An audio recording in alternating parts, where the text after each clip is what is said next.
نبی علیہ الصلوۃ والسلام چې کله په جنگ بدر کې فتح اومنتل شو کنه نو دو صحابه کرام مرګري کړو وی تاسو لاړ شئ او مدینه منوره کې زیره وکي چې مسلمانانو فتح اومنتل تاسو لاړ شئ مدینه منورې ته او هلته زیره ورکي چې مسلمانانو فتح اومنتل په دې کې یو زید ابن حارثه رضی الله تعالی عنہ یو سره بل صحابي دوی دواړه لاړو دوی چې لاړ کنه نو اسامه ابن زید رضی الله تعالی فرمایي وای دوی چې مدینه منورې ته رالو او مونږ له زیره راکو چې مسلمانانو فتح ومنتله نو موږ د نبی علیہ الصلوۃ والسلام په لور رقیه رضی الله تعالی باندې خوري په جنت البقیع کې اړولې وي او نبی علیہ الصلوۃ والسلام چې کله غزاله تکړه نو لوري ډیره زیاته نه جوړه ورقیه رضی الله تعالی عنها د عثمان رضی الله تعالی عنہ بیبي وا نو نبی علیہ الصلوۃ والسلام چې تنو دا ډیره زیاته نه جوړه وا نو نبی علیہ الصلوۃ والسلام عثمان رضی الله تعالی عنہ فرمایل وته زموږ سره غزاله مزه ته پاتشه ته د رقیه خیال ساته نو اسامه رضی الله تعالی فرمای وای چې کله زمون لزیره د جنگ بدر د فتح راغې کنه نو په دغه ټایم کې مونږ په جنت البقیع کې د نبی اسلام په لور باندې خوري اړولې چې دا زیره راته میلاو شو دا زیره راته میلاو شو بیا نبی علیہ الصلوۃ والسلام د ځان سره قیدیان مرګري کړو او را روان شو مدینه منورې ته قیدیان مدینه منورې ته راوستل نو چې کله د جنگ بدر قیدیان مدینه منورې ته رالو نو نبی علیہ الصلوۃ والسلام د صحابه کرامو سره مشوره کوله د دې قیدیانو سره څه وکړو د دې سره څه وکړو پریدو قتل کو څه چلو کو نو عمر رضی الله تعالی خپل مشوره وکړه وی د الله پاک پیغمبره زما رای داده او زما مشوره داده چې زه به تور راوالم زما چې په دې قیدیانو کې څومره رشتہ دار دي دا غینه به زه سرونه وو قتل وی ټول وجنو زب خپل رشتہ دار وجنم ابو بکر بخپل رشتہ دار وجنی هر څه او نبی صلی الله علیه وسلم ته فرمایل ته بخپل رشتہ دار وجنی تور براوالو زکا چې دی خلکو موږ د مکې نه رستلیو دی خلکو موږ ته ډیر زیات تکلیف را کړی دی د الله پاک پیغمبر هر یو تن په پاسه او د خپل رشتہ دار نه بسرو د عمر رضی الله تعالی عنہ مشوره وا نبی علیہ الصلوۃ والسلام بیا صحابه کرامو ته فرمایي مال مشوره راکې د قیدیانو سره سوکو ابو بکر رضی الله تعالی پاسې دو د الله پاک پیغمبره زما مشوره دادا چې فدیه به واخلو آزاد بیکو فدیه به واخلو آزاد بیکو زمونږ د نسب خلق دی زمونږ د قبیله خلق دی کې دې شي سبا ایمان راوړي نو کې دې شي دوی ایمان راوړي او فدیه واخلو مونږ به مسلمانان نورم مضبوط کو اصلحي پیوالو نو ابو بکر رضی الله تعالی دا مشوره ورکړه وی د الله پاک پیغمبر فدیه به واخلو آزاد بیکو نبی علیہ الصلوۃ والسلام عمر رضی الله تعالی عنہ فرمایل وی عمره ته چې کنه نو ته د حضرت نوح علیہ السلام او د حضرت موسی علیہ السلام په شانتی ستا شان د حضرت نوح علیہ السلام او د موسی علیہ السلام په شان دی نوح علیہ السلام چې د خپل قوم نه ډیر تنگ شو کنه نو بد دعا وکړه وی رب لا تذر علی الارض من الكافرین دیارا انك ان تذرهم يضلوا عبادك ولا يلدوا الا فاجرا كفارا الله زمان د قوم نه په مخ د زمکه باندې ولاړ کور مپرید الله نخنیم سو کاله مې ورته تبلیغ وکړو سیوا د یو څو تنو چې هغې ایمان راوړی الله چې د دوی نه پیدا کېږي نو نافرمانه ته پیدا کېږي الله ولاړ کور ته پرېمه ده په مخ د ځمکه نوح علیہ السلام چې تنگ راغی نو د خپل قوم خلاف داسې خیرې کړی وي او موسی علیہ السلام بد دعا کړې وه وی ربنا اطمس علی اموالهم واشدد علی قلوبهم فلا یؤمنوا حتى يروا العذاب الالم الله په دې مالونو باندې ورلا مهور ولا دا مالونه ورله ختم کا په دې زړونو ول الله مهر ولګو چې دنه نه بعد د سره ایمان نه راوړي الله دا زړونو ول مهر ولګوا دومره تنگ کړم دومره ستړی کړم چې دوی دا فرعون د قوم ایمان نه راوړي الله په دې زړونو ول مهر ولګوا نو نبی علیہ الصلوۃ والسلام عمر رضی الله تعالی عنہ فرمایل عمر استا شان چې ده کنه په شان د نوح علیہ السلام او د موسی علیہ السلام دی چې هغه د خپل قوم نه تنگ را لبد دعا ورته وکړه تم د خپل قوم نه چې تنگ را لین ته وای سرونه تیو ابو بکر رضی الله تعالی عنہ فرمایل وستا شان چې ده کنه په شان د ابراهیم علیہ السلام او د عیسی علیہ السلام دی ستا شان د هغې په شان دی. وی ابراهیم علیه السلام د خپل قوم دپاره دعا غواړي که نه ډېر نرم دي ابراهیم علیه السلام. نو ابراهیم علیه السلام فرمایي فمن تبعني فانه مني ومن عصاني فانك غفور رحیم. الله چا چې زما تابعداري وکړه دا خو زما نه دی، الله دا خو مسلمان دی، خو الله چې څوک ستا نافرماني کوي که نه نو ته غفور رحیم یې. الله که بخي نو بیا یې وبخه. کو چا زما تابعداري وکړه فانه مني دا خو زما نه دی، خو الله چا چې ستا نافرماني کړي نو بیا هم ته غفور رحیم یې بخلی شي. ابراهیم علیه السلام داسې دعا وغوښتې وه. او عیسی علیه السلام څه فرمایله؟ وی ان تعذبهم فانهم عبادک. عیسی علیه السلام به فرمایي الله که ته ولې عذاب ورکوې خو ستا بندګان دي، ستا نه څوک تپوس نشي کولی. دا عیسایان ستا بندگان دی، الله کو تور له عذاب ورکوي نو ستا نه څوک تپوس نشي کولی. هو ان تغفر لهم فانك انت العزیز الحکیم. الله کو بخنه دې ورته وکړه ته ډېر زورور ذات یې نو بخلی هم شي. نو معنی دا چې الله کو عذاب ورکوي ستا اختیار، خو کو الله او دې بخل نه خبي ځکه ته ډېر زورور ذات یې. نو نبی علیہ السلام ابوبکر صدیق رضی الله تعالی فرمایي او استا شان پشان د عیسی علیہ السلام او د ابراهیم علیہ السلام دی. بهر حال نبی علیہ السلام د ابوبکر صدیق رضی الله تعالی عنہ مشوره خوخه کړه. وی د دې قیدیانو نه به فدیه واخلو او آزاد به کو، آزاد به کو. د الله تبارک وتعالى د طرف نه په دې خبره باندې زور نه رااله. اگر چې د الله د طرف نه اختیار وو کو قتلویم تاسو ته اختیار، کو فدیه ته اخلیم تاسو ته اختیار، خو نبی علیہ السلام فدیه غوړه کړله. فدیه بیا د الله د طرفه نه رټن رااله. ځکه چې بعضې کسان داسې وي چې د هغې په زړونو کې لږ غونته کې بعضې کسان چې مال طرف ته معمولي غونته کې میلان او ځکه چې مال غني دا فدیه خو به راته میلو شي نو الله تبارک وتعالی د طرف نه رټن رااله، سخت رټن رااله. نبی علیہ الصلوۃ والسلام ابوبکر صدیق رضی الله تعالی عنہ داسې ناست یو جاړي. عمر رضی الله تعالی عنہ راغی د الله پاک پیغمبر تاسو کوم خبره جوړی تاسو سترګو نه ولې وخت کې بهیږي؟ نبی علیہ الصلوۃ والسلام ورته فرمایل ما کان لنبی ان یکون له اسرى حتى يثخن في الارض آیتونه تلاوت کړو چې الله تبارک وتعالی ته مشوره د عمر خوښه وه چې دا ټول قتل شوی وي، خو اختیار دا چې کو فدیه ته اخلي نو اغستی شي ځکه د الله د طرف نه عذاب رانغی ځکه چې اختیار راکړی شوی و. او بیا نبی علیہ الصلوۃ والسلام فرمایل وی کو د الله د طرف نه عذاب راغلی وي نو سیوا د عمر نه علاوه بل څوک نو بچ شي، سیوا د عمر نه علاوه بل څوک بیا نو بچ شي. بهر حال فدیه واغسته. د فدیه حساب چې دام بیا د حیثیت موافقو چې څومره فدیه به د کس نه اغسته شي. نو د 4,000 نه والا تر 1,000 درهمو پورې فدیه د جنگ بدر د قیدیانو کې خوده شو چې څوک مالدارو نه هغه به 4,000 فدیه ورکوي، چې ډیر زیات کمزور دي نه هغه به 1,000 روپۍ فدیه ورکوي، او چې بالکل طاقت نه لري هیڅ شی ورسره نشته دی نو نبی علیہ الصلوۃ والسلام هغه بلا معاوضه آزاد کړو بغیر د فدیه نه. عزت تاسو اړو سور کوي ما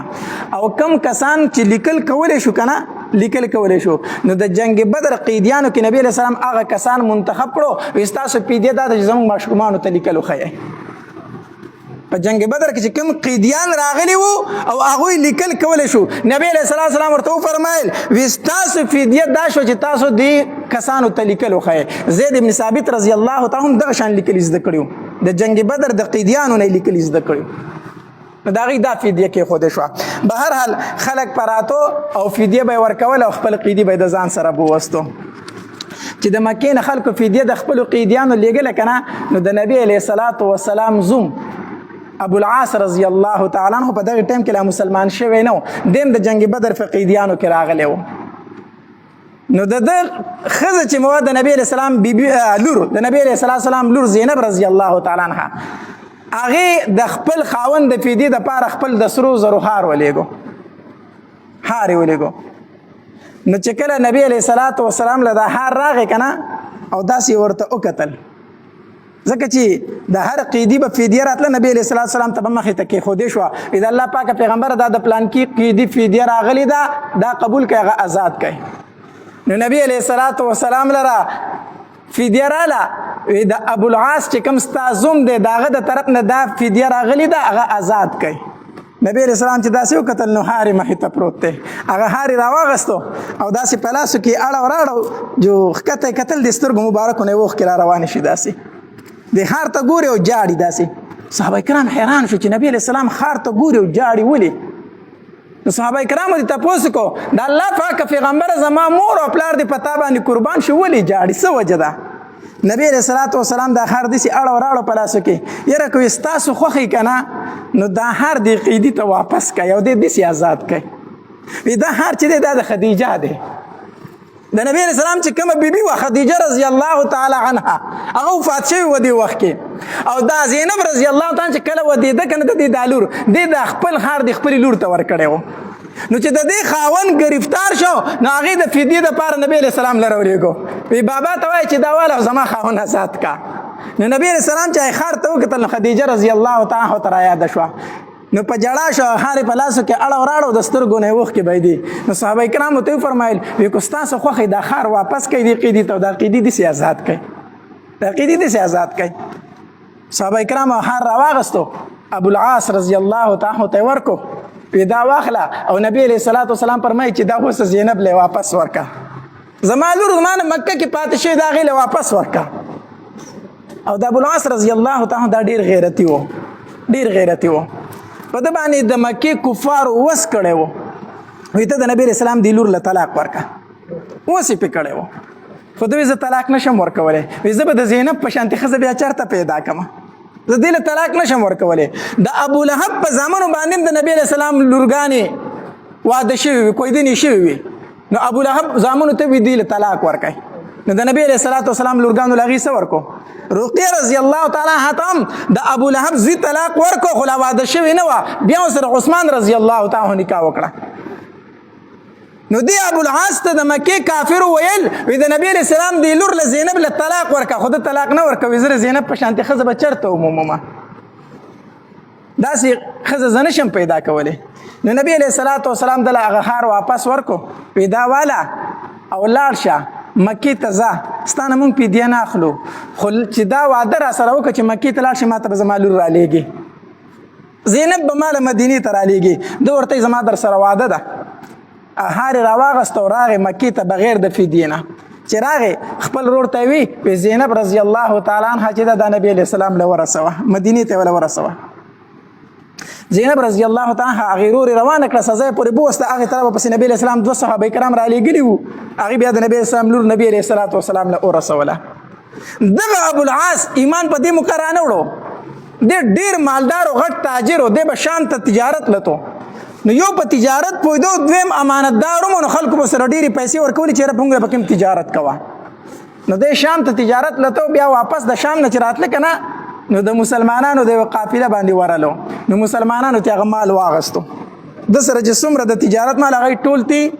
واغستو او شپه ونه د غوینه پټ شو چې تماونه وجني پټ شو مدینه منورې ته د شپې راغی چې د شپې راغی نو زینب رضی الله تعالی ځان را ورسو خپل خزي چې غیر ځان را ورسو د شپې غیر ځان را ورسو نو چې کله د سار مونږ شو کنه نو خزي داسې د پردینه به اخواوي نو چې د سار مونږ شو نو د خزو د زینه आवाज شو بما ابو العاص ته پناه ور کړی د څوک به ورته سوای نه نبی اسلام چې د आवाज ووري دوی د خو زینب نه ده د आवाज خو زما لور زینب ونکو ابو العاص کوم د خو مکه کې دی ویجی دا زینب ده زینب رضی الله تعالی आवाज کو وما ابو العاص ته پناه ور کړی د ګوره څوک ورته سوای نه نبی رسول الله صحابه کرام ته داسې مخامخ شو وی قسم په الله کو د دې خبرې نه خبر يم چې ابو العاص راغلی دی نیم خبر او دک आवाज چې تاسو وورید او خبر شو چې ابو العاص راغلی مم دک आवाज وورید خبر شوم چې ابو العاص راغلی دی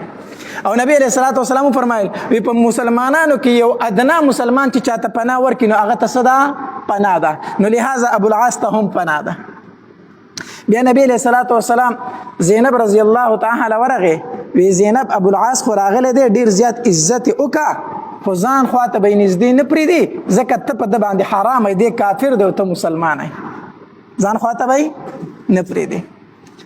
زینب رضی الله تعالی د ابو العاص رضی الله تعالی ډیر زیات احترام او عزت وکړو کوم مسلمانانو چې مال اغسته نبی علیہ الصلوۃ والسلام ورته فرمایل وی کو تاسو خو دی ابو العاص د مال واپس کړي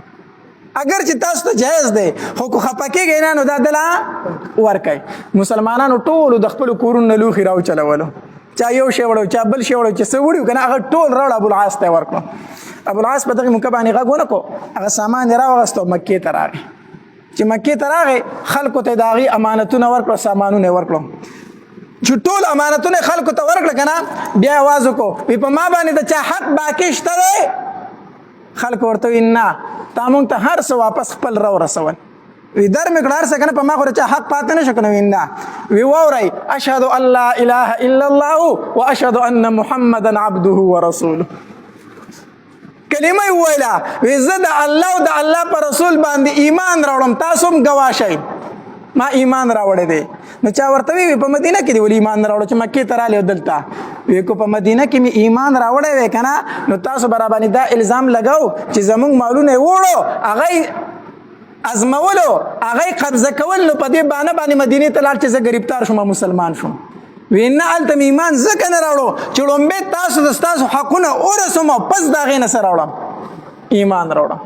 او بیا لاړ مدینې منورې ته په نبي علیه صلات وسلام پسې چې څنګه لاړ که نه نو نبي علیه صلات وسلام ورسره د زینب رضی الله تعالی نکاح بیا وکړه ده. وی دا ستا ښځه ده چې تا هم ایمان راوړو، تاسو اوس یو بل له جایز یې.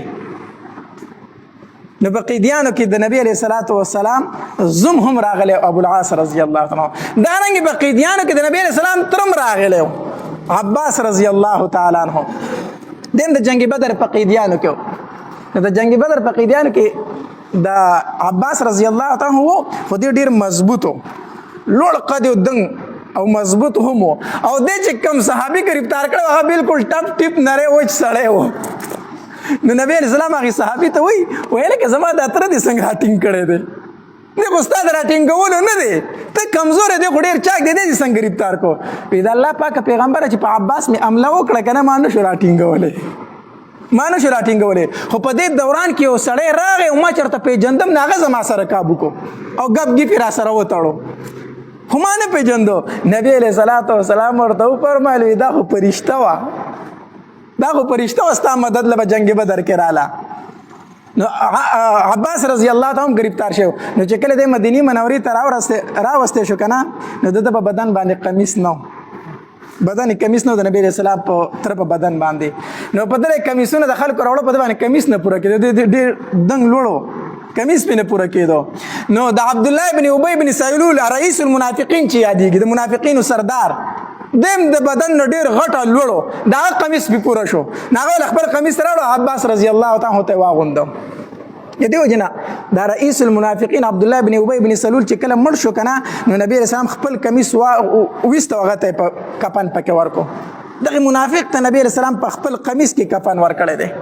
دا د دې وجې نه چې نبي علیه السلام د ده احسان په ځان باندې نه پرېښودو. نبي علیه صلات وسلام تره ته د قمیص ورکړی نو نبي علیه السلام ده ته خپل کمیس په مړینې باندې ورکړو. دغه رئیس المنافقین عبدالله بن ابی بن سلول نو د قمیص به عباس رضی الله تعالی عنہ پوره شوی و. نو دې داسې لاسونه د قیدیانو له شاته جوخ جوخ تړلي وو. نو نبی علیه السلام چې د شپې کوم ځای کې اوده و د هغې کوټې سره برغ عباس رضی الله تعالی عنہ په دغې کوټه کې گرفتار و. نو دله د لاسونه داسې جوخ تړلی شوي وو که نه د زویرګی کو د عباس رضی الله تعالی عنہ چې دې زویرګی کو نبی علیه السلام څه ویل نه خو خوب وله نه ورته. د تره اوازونه چې اورېدل که نه د تره فریاد یې اورېده اوس قیدي دی خامخا د نورو قیدیانو سلوک په ورسره کېږي. نو د هغه لاسونه جوخ تړلی شوي نو هغه فریاد کو. نو نبي علیه السلام ټوله شپه اورېده راوړېده خوب ورله نه ورته چې د تره فریاد یې په غوږو راته. صحابه کرام پوه شو چې نبي علیه صلات وسلام له خوب ځکه نه ورځي چې د عباس اوازونه اوري. نو صحابه کرام لاړو عباس رضی الله تعالی عنہ پرانستو چې پرانستو او د عباس رضی الله تعالی عنہ اوازونه زویرګی غلی شو که نه نو نبي علیه السلام په آرام سره وده شو سترګې ورالې. دا د تره سره مینه ده ښه، دا د نبي علیه السلام د خپل تره سره مینه ده چې د هغه زویرګی اورېدو نبي علیه السلام له ټوله شپه خوب نه دی ورغلی. نن سبا زمونږ په معاشره کې لوی دشمن خلکو ته تره ښکاري، لوی دشمن خلکو ته د تره زوی ښکاري. دا وایي زما تربور دی. نبي علیه صلات وسلام فرمایي وایي تره په مثل د پلار دی. پلار څنګه چې حق د پلار دی دکه شانتې حق په تا باندې د تره هم دی. نن سبا زمونږ د پښتنو څومره نالګۍ او بغضونه او حسدونه او جګړې چې دي هغه د تره سره او د تره د زامنو سره دي. اسلام څه وایي مونږ څه وایو. نبی علیه الصلاۃ والسلام فرمایي تر په مثل د پلار دی او مونږ وایو تر د تر زوی دا تربور دی، دا مې تربوران دي. نبی علیه السلام له خوب تر هغې پورې نه ورته تر څو چې د عباس رضی الله عنه زویرګې خطو. نو صحابه کرامو نبی علیه السلام سار شو. نو صحابه کرامو نبی علیه السلام ته وفرمایل د الله پاک پیغمبره د عباس رضی الله تعالی عنه فدیه منالو، د عباس نه فدیه ستا تر دې نه فدیه نه اخلو، دې به دې آزاد کو. نبی علیه السلام فرمایل نه فدیه خو به اخلي، فدیه به اخلي او د دنه به ډیر اخلي. یوازې به خپل فدیه نه ورکوي، دوه سره وريرونه ګرفتار دي، د وريرونو فدیه به هم دی ورکوي، د نوفل او د عقیل فدیه به هم دی ورکوي. نو عباس رضی الله تعالی عنہ نبی صلی الله علیه وسلم ته فرمایل وی وراره ول خپل ولید په کې ذکر باندې ډیر رګ دی، مطلب دا چې خپل دی ماف کوي راته نه د نور نه را باندې ډیر رګ دی. ما سره پیسې نشته ته وراره باندې په دې ډیر رګ دی، ما سره پیسې نشته. نبی رسول الله پیسې سره نشته وینا ویخه زما چاچی چې د کاکی ته چې راتلی او ام الفضل ته دی ویلو تا دواړو الته کې درشل سره پیسې خخې کړي، هغه څه دي څوره پیسې خو خخې کړي دي. عباس رضی الله تعالی وی تا ته څنګه پته ده؟